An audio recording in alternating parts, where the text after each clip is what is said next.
Tudo bem? E aí? Beleza, vamos lá então. Nossa atividade de hoje, nossa aula de hoje é República Oligárquica. Estamos vendo os movimentos sociais. Então hoje vamos de Revolta da Vacina e também a greve de 1917. Então lembrando que esses movimentos sociais que aconteceram na República Velha ou Primeira República, que nós chamamos aqui de República Oligárquica, podem ser divididos, né? Aqueles mais ligados ao campo, como a Revolta de Canudos, a Guerra de Canudos e a Guerra do Contestado, que nós já vimos, e aqueles mais ligados ao mundo urbano, como a Revolta da Vacina, que veremos agora, e a Revolta da Chibata, também já vista, ou mesmo as greves. Bom, esses movimentos lá do campo têm aquela ligação com a questão do desemprego, sobretudo a questão da estrutura da terra, né?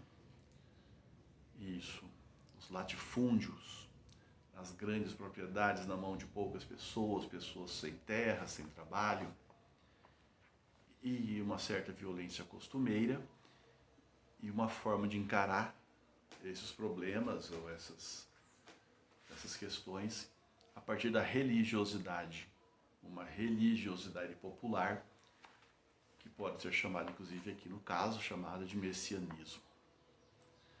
No mundo urbano, essas revoltas estão relacionadas, primeiro, à expectativa que se tem do que seria uma república, uma sociedade para todos,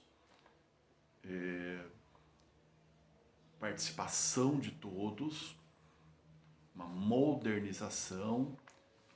Então se espera cidadania.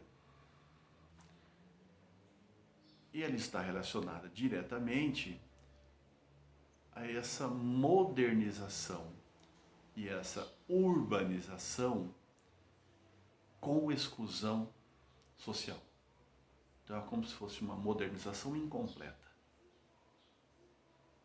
porque não incorpora todos os grupos sociais, eles não são no geral beneficiados. Então a exclusão social continua, em alguns casos ela chega até a aumentar e tal. Bom, dentro dessa perspectiva, tem que entender que dentro da cidade nós temos vários elementos. Os ex-escravos, então os afrodescendentes, que vão competir inclusive com os imigrantes que estão chegando, e que em tese trazem um conhecimento maior, justamente porque de onde eles vêm, até a Revolução Industrial já tinha acontecido, muitos especialistas e tal. Mesmo que essa especialização não fosse contemplada aqui, eles saem à frente, porque também tem a discriminação, preconceito com aqueles que eles até ontem, né, consideravam inferiores, que não queriam trabalhar e tal. Também tem aquele preconceito contra o trabalho braçal. A nossa sociedade de origem escravista, portanto, mantém bastante uma herança muito forte da escravidão. Também uma sociedade que tem uma estrutura patriarcal, que vai levar também a uma discriminação, um tratamento não adequado às mulheres. Teremos também, o nosso texto chega a falar da questão indígena, que não estão aqui na cidade, mas a cidade está chegando até eles. Então as propostas que tinham para os indígenas são até estranhas, né? Havia uma proposta de dizimá-los, outra proposta de catequizá-los, como lá na época das missões, tá? E aí acaba prevalecendo aquela proposta em que cria o Serviço de Proteção aos Índios, né? Que tem a ver com uma proteção oficial. Mesmo assim, você vê que tem aí algo de paternalismo nessa questão, tá?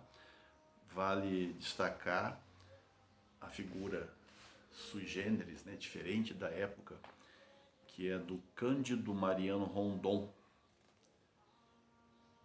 que defende os índios e considera que os índios são de fato os verdadeiros donos do espaço em que eles ocupam.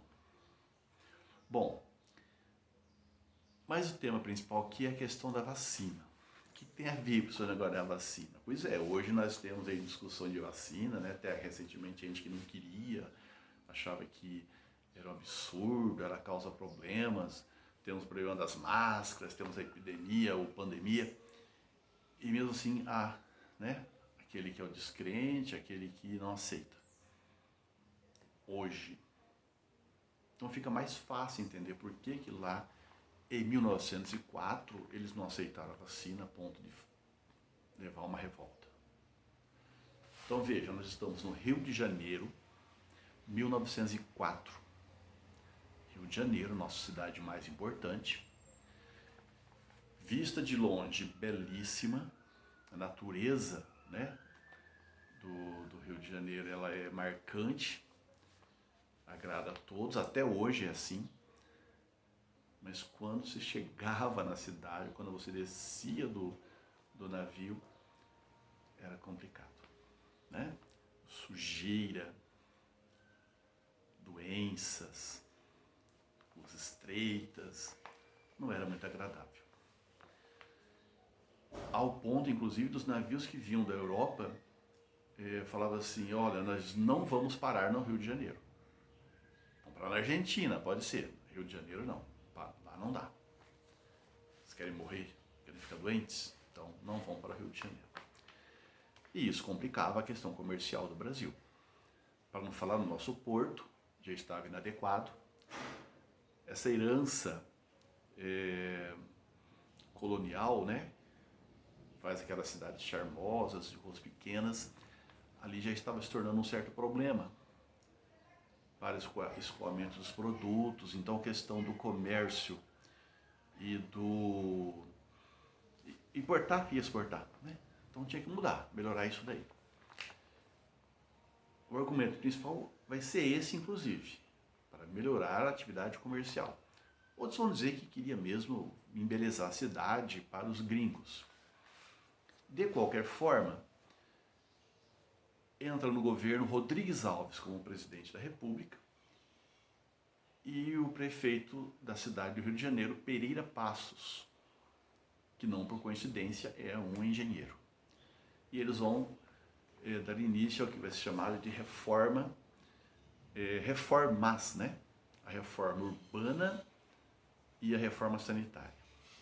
Professor, eu vi lá falando reurbanização, não fala reforma urbana, é a mesma coisa. Tá? Se eu falo que tem reforma urbana, quer dizer que já é urbanizado, vamos reformar. Reurbanização é a mesma coisa. E vamos fazer. Então a primeira coisa que vamos fazer é desempenhar, destruir, é o bota abaixo, como se falava. Vamos destruir essa parte que enfeia a cidade, que não é mais eficiente e tal. Vamos alargar as ruas, vamos criar avenidas, vamos destruir aquelas casarões e vamos acabar com os cortiços.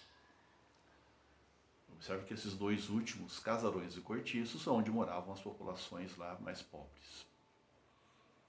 Bom, cortiço é obra que vocês têm que ler. A Luísa Azevedo, quem não leu, leia.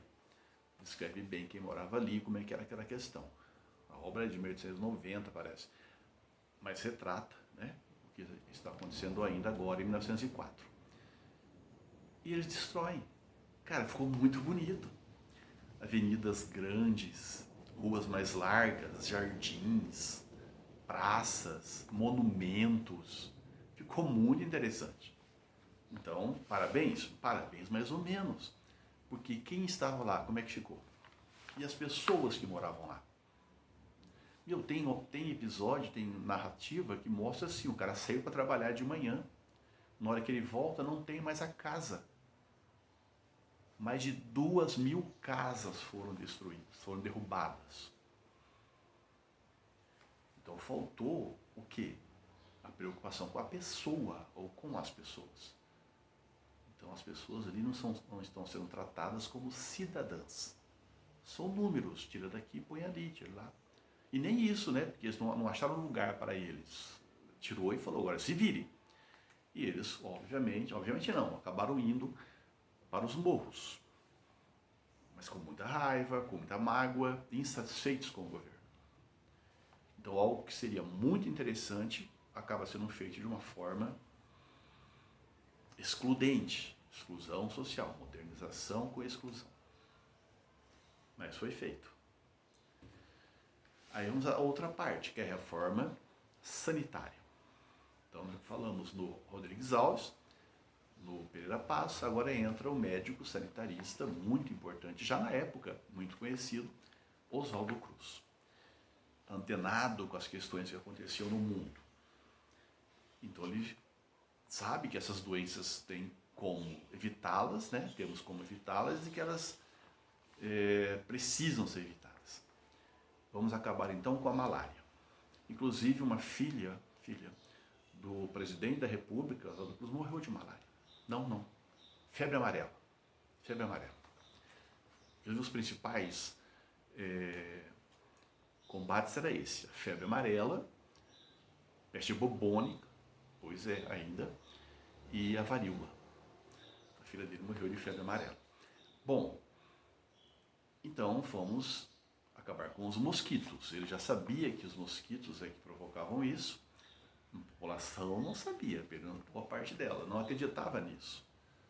Nós nunca tivemos problema com mosquito, né? Vocês têm problema com mosquito hoje? Você acha? Não, imagina, dengue? Não, isso aí não existe. Se hoje é assim, imagina então naquela época. E as pessoas não entendiam bem o que estava acontecendo, porque também não foram orientadas para entender. Ele cria as brigadas que vão sanear, vão limpar a cidade. Literalmente limpar. Mas também colocar veneno, matar o mosquito. Parabéns para ele. Essas brigadas que chegavam a ter mais de 80 pessoas, elas vão fazendo isso, quer você queira ou não. No começo a população entendeu isso como, que esses caras são uns tontos aí, que estão fazendo, matando mosquito. Eram chamados mata-mosquitos. Depois começaram a ficar incomodados com essa ingerência, entrava na tua casa, queria limpar e tal, queria proibir você de cuspir no chão, né? Criou-se algumas normas de higiene, coisas que são muito bem-vindas, mas que têm que ser explicadas, porque enfrentam uma questão cultural anterior.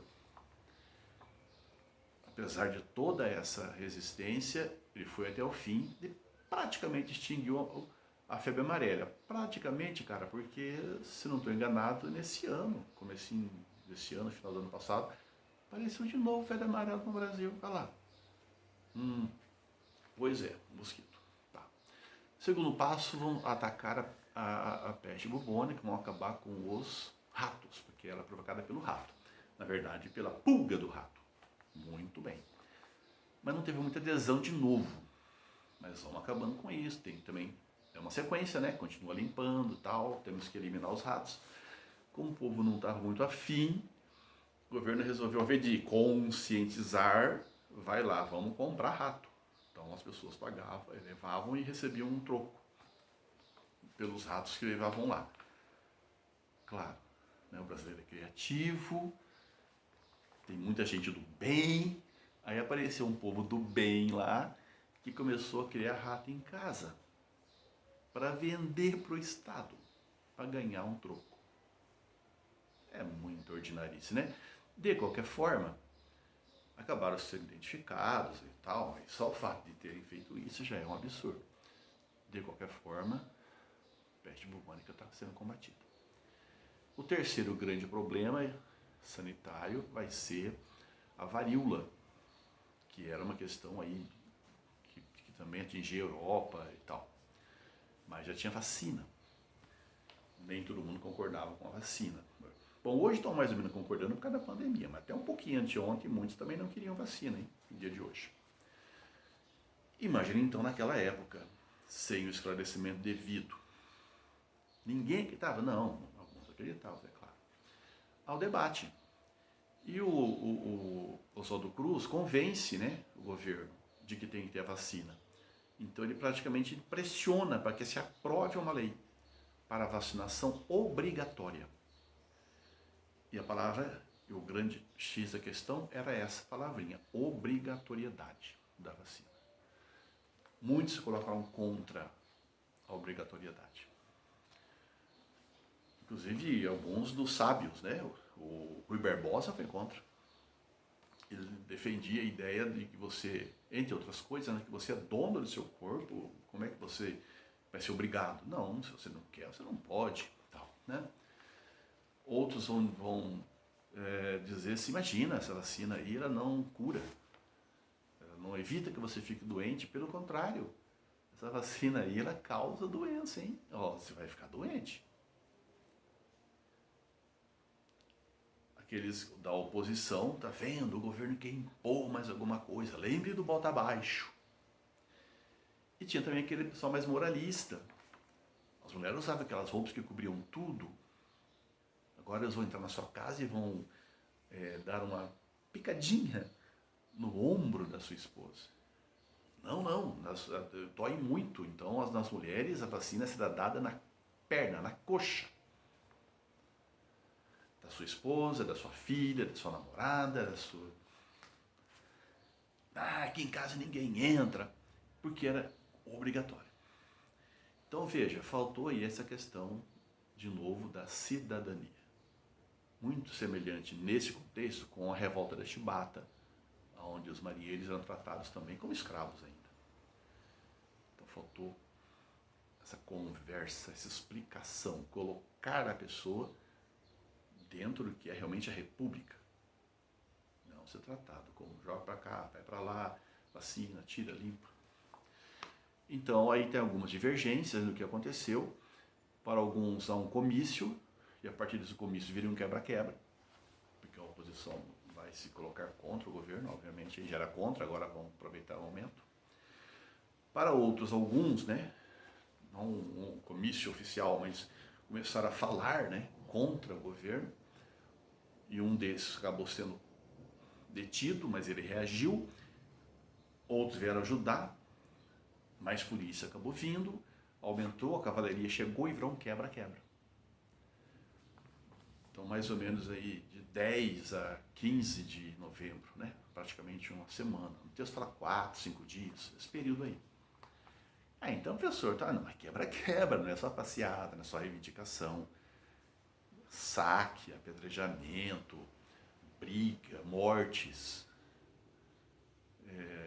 barricadas nas ruas, bondes foram virados. Cara, virar um bonde pesado. Queimados, tá? Teve até um destacamento militar, se não me engano, da Praia Vermelha, né? Que se revolta e que é ligado aos positivistas, jacobinos, querem positivistas e jacobinos aproveitar o momento para derrubar o governo. Um golpe militar aí. Só que acabou não virando, o Rodrigues Alves colocou mais policiais nas ruas, e esse grupo acabou sendo dominado. E afinal de contas, o quebra-quebra acabou. E a obrigatoriedade da vacina também. Então identifique bem aí essa questão de como eram tratadas as pessoas. Então não é só uma questão de ignorância, que pode ter havido, como em Canudos, não é só uma questão de fanatismo, ou que eram monarquistas. Tá? Tem toda a estrutura da terra lá, e religiosidade. Aqui também, né, cara ignorante, mentes insanas, né, em corpos sãos, como falou alguém. A ideia é que eles exigiam aí ser tratados como cidadãos. A República tem essa... Ela trouxe essa outra característica, tá? De modernidade, de que somos iguais ou que deveríamos ser menos desiguais, de participação. Então, esse tipo de coisa, inclusive, se liga ao nosso próximo movimento, que é a greve. A greve, que era uma coisa que até então proibida, né? Difícil fazer, porque era com crime, ela se adequa, inclusive, à questão da República, que fala em participação, que questiona a opressão, a desigualdade. E aí, daqueles que estavam no Brasil, eu falei, muitos migrantes vieram para cá, sobretudo portugueses, espanhóis e italianos. E, sobretudo, espanhóis e italianos, trazendo muito daquela teoria social, doutrina social que nós já vimos, do socialismo, que já rondava a Europa no século XIX. Eles vão trazer para cá. Vão ter também experiência de trabalhar em fábrica e tal.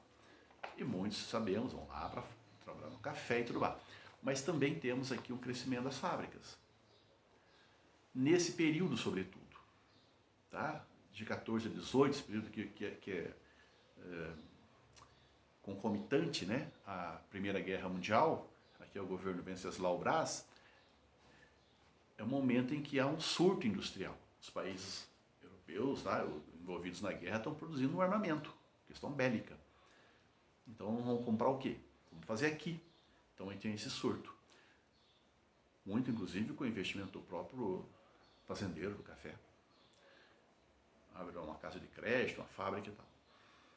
Raros os industriais que foram imigrantes que vieram, já entraram nessa.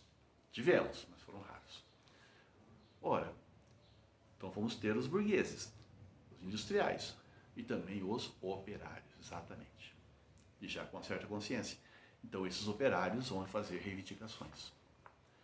Tiveram greves, outras, acho que em 1907, mas a grande greve aqui é de 1917, que começa ali em São Paulo, né? Cotonifício Cresp. E olha só, na ala onde a greve começa é só de mulheres. Eles querem, óbvio, né? Diminuir a jornada, trabalhar em melhores condições, sobretudo aumento salarial, questionar o trabalho das crianças, mulheres, são as coisas clássicas. O movimento teve uma influência muito forte das doutrinas sociais, como eu falei, sobretudo do anarquismo.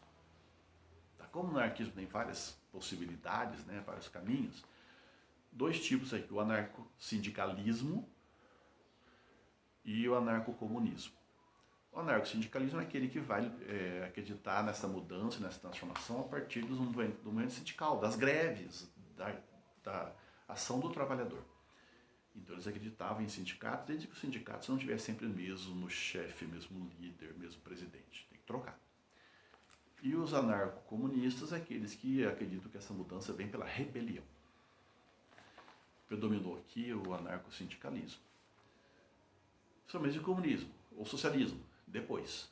Tá? Em 17, mesmo ano, vai ter a Revolução Russa. A partir daí, o comunismo vai ter uma supremacia dessas doutrinas, entre essas doutrinas.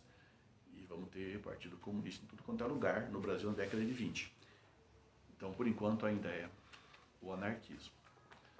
Mas também tem um grau de espontaneidade muito grande desses movimentos. Tá? Não penso que em todo lugar lá teve que ir os dirigentes, os organizadores, né? Eles foram entrando na greve, diante da situação que eles viviam.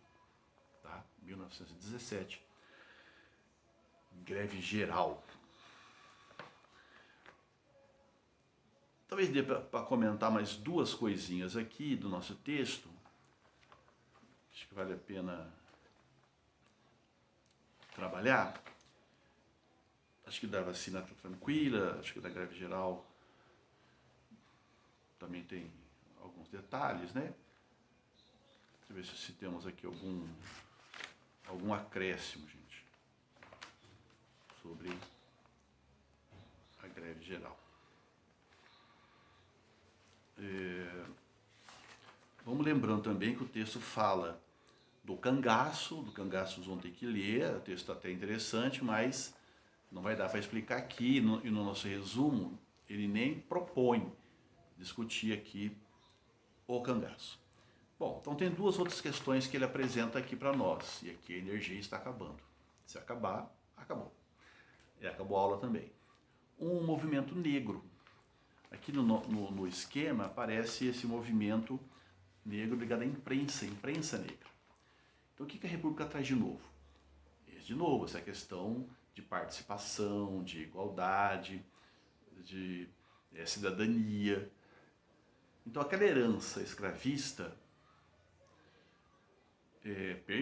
persiste.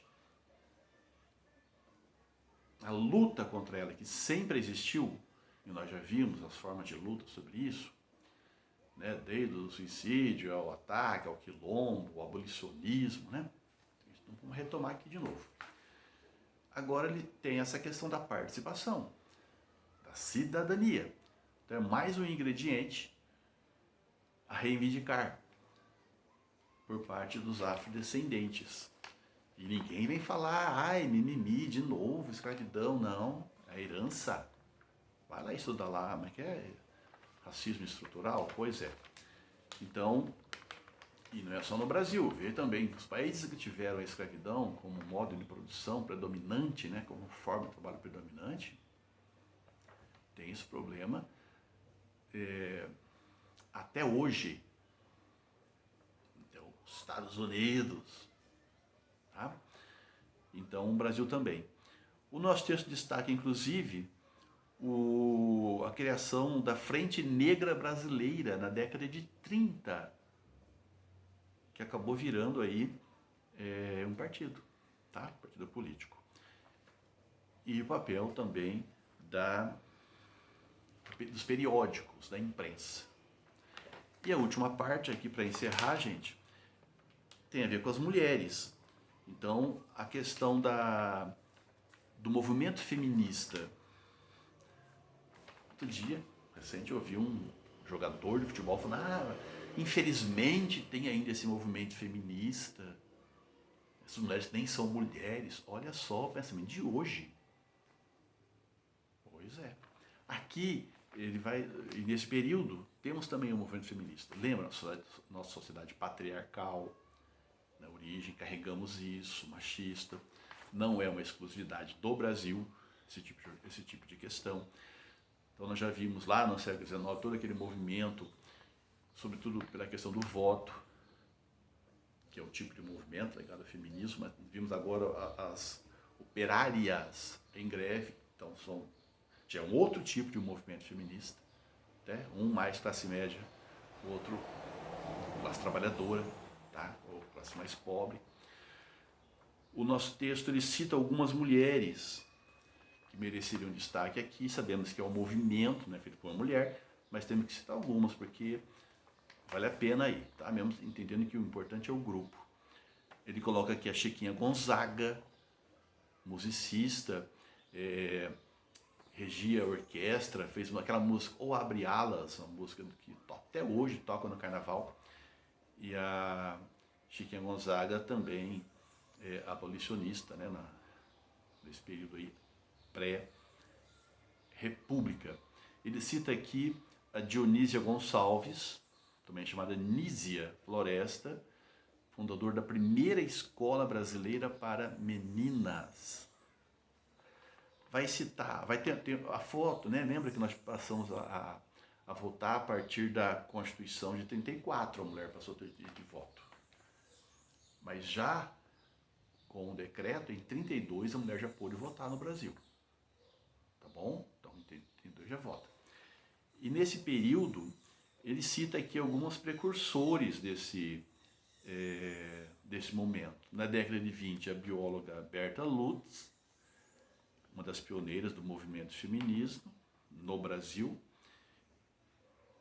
e cita o Nordeste. Então nós temos aqui a primeira prefeita eleita, Alzira Soriano, primeira prefeita eleita, na cidade de Lages, no Rio Grande do Norte. E nós tivemos também, nessa mesma sequência aqui, acho que não fala aqui o nome dela, né? Uma deputada federal eleita e uma deputada estadual eleita em Santa Catarina. Essa vale a pena lembrar também, porque não aparece em muitos lugares. Antônia de Barros. Bom, qual é o problema? A época, né? Claro que depois vem o Estado Novo, acaba com tudo isso. Vão ter que se eleger de novo lá a partir de 45, né? No caso, essa aqui aconteceu isso. Ela era uma negra, mulher, professora de Santa Catarina, e vai ser aquela que vai criar aí, lá em Santa Catarina, pela primeira vez, o Dia do Professor. Uma mulher. Parabéns. Vamos ficar por aqui. As questões eu vou mandar para vocês na forma de imagem aí, tá? Porque tá tranquilo aqui, não tem que discutir muito. Tá fácil de entender. Até a próxima. Parabéns.